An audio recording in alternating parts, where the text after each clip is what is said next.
இலக்கை நோக்கி டுவர்ட் த கோல் இந்த நிகழ்ச்சிக்கு உங்களை அன்புடன் வரவேற்கிறோம். Praise the Lord. ஆண்டவராகிய இயேசு கிறிஸ்துவின் இனிய நாமம் மகிமைப்படுவதாக. பரிசுத்த வாரத்தில் இது 2வது நாள். ஏராளமான காரியங்களை கர்த்தர் ஜனங்களுக்கு போதித்த போதனைகள் நிறைந்த ஒரு நாள்.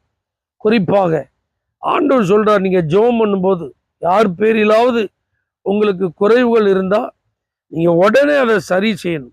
ஆண்டவர் சொல்றார், ஆசீர்வதிங்க, மன்னிங்க, விசுவாசிங்கன்னு சொல்றார்.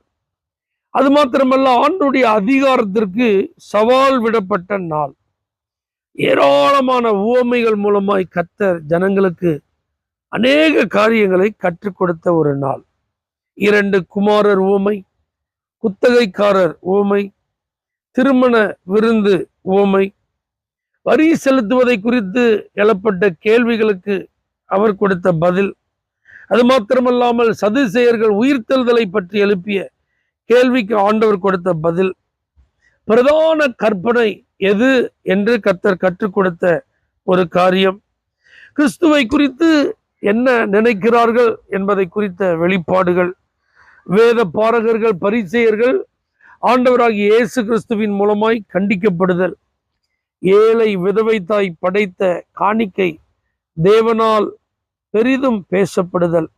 அது மாத்திரமல்லாமல் எருசலேம் தேவாலயத்திற்கு வருகிறதான அந்த அழிவை குறித்ததான முன்னறிவித்தல், வருகைக்கான அடையாளங்கள், 10 கன்னிகைகளின் உவமை, தாளந்துகளின் உவமை, ஆண்டோடைய வலது பாரிசத்திலும் இடது பாரிசத்திலும் நிறுத்தப்பட இருக்கிற வெள்ளாடு செம்மறியாடுகள் பற்றிய உவமை. இப்படி பரலோக ராஜ்யம் சம்பந்தப்பட்ட ஏராளமான காரியங்களை கர்த்தர் போதித்தார்.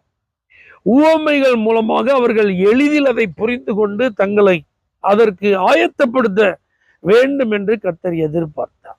ஆகவே நான் இப்பொழுது சொன்ன இந்த உவமைகள் அடங்கிய இந்த வேத பகுதிகளெல்லாம் நீங்க வேதாகமத்தில் எடுத்து அதை பொறுமையா நீங்க வாசித்து அதில் ஆண்டவர் நம்மிடத்தில் எதிர்பார்க்கிற காரியங்களுக்கெல்லாம் நம்மை அர்ப்பணிப்போமானால் நிச்சயம் நாம் அவருடைய வருகைக்கு நம்மை ஆயத்தப்படுத்துவோம்.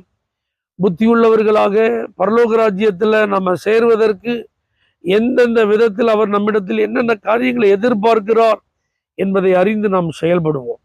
பரிசுத்த வாரத்தை அனுஷ்டிப்பது பெரிதல்ல, பரலோக ராஜ்யத்தில் பங்கெடுப்பதே பெரிது. அதற்கு நம்மை ஆயத்தப்படுத்துவோம். கர்த்தர் நம்மை ஆசீர்வதிப்பார். தகப்பனே, ஏராளமான உவமைகள் மூலமாக நீ பேசினதெல்லாம் எப்படியாவது பரலோக ராஜ்யத்தை அடைய வேண்டும் என்பதற்குத்தான். அதற்கு எங்களுக்கு கிருபைத்தார். இயேசுவின் நாமத்தில் பிதாவே, ஆமென். For prayer contact, Pastor J. J. Kumar, El Shaddai Ministries, 9500252586, Surandai.